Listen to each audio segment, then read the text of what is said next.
നമ്മളിപ്പോ നമ്മളെ മോനെ സുബഹിക്ക് വിളിക്കണില്ല, കാരണം മോൻ ഇന്നലെ കുറച്ച് നേരം വൈകിട്ടാണ് സ്റ്റഡി ലീവ് ആയതുകൊണ്ട് ഉറങ്ങിയത്. സുബഹിക്ക് വിളിക്കണില്ല. സുബഹി നിസ്കാരത്തിന് ഉപ്പ പോകുമ്പോ ഗേറ്റ് തുറക്കണ സമയത്ത് പെട്ടെന്നൊരു ശബ്ദം, നോക്കുമ്പോ ഗ്യാസ് സിലിണ്ടർ പൊട്ടിത്തെറിച്ചതാ. ഓടിപ്പോയിട്ട് മോനെ വിളിക്കൂ. അതെന്ത്? വളരെ വൈകിട്ടല്ലേ, കെമിസ്ട്രീന്റെ എക്സാം ആയതുകൊണ്ട് നേരം വൈകിട്ടല്ലേ ഉറങ്ങിയത്, ഇപ്പൊ എന്തിനാ വിളിക്കുന്നത്?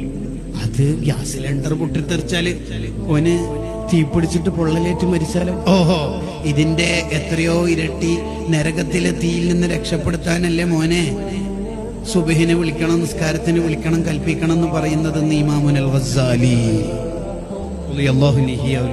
പറയാം.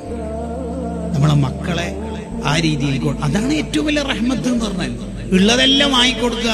ശരിക്കും അങ്ങനെ ചെയ്യല്ല വേണ്ടത്. ഗസാലി ഇമാമു തന്നെ ഇഹ്യയിൽ പറഞ്ഞല്ലോ, ഉയർന്ന ഫുഡ്, മുന്തി ഇനം ഡ്രസ്സ് മാത്രം കുട്ടികൾക്ക് കൊടുത്ത് പഠിപ്പിച്ചാൽ ആ കുട്ടി ആഖിറത്തിന്റെ ആളാവൂല, അവൻ ദുനിയാവിന്റെ ആളായി മാറും.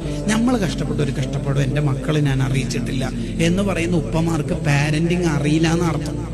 ഗസാലി ഇമാമിന്റെ ഭാഷയെ പറഞ്ഞു. ശരിക്കും കുട്ടികൾ സഹപാഠികളോട് പൊങ്ങച്ചം പറയുന്നുണ്ട് എന്ന് നമ്മൾ അറിഞ്ഞാല് അത് നിരുത്സാഹപ്പെടുത്തണമെന്ന് അല്ലാമ അംബാബിയുടെ റിയാദുത്തു സുബിയാനിൽ കാണും.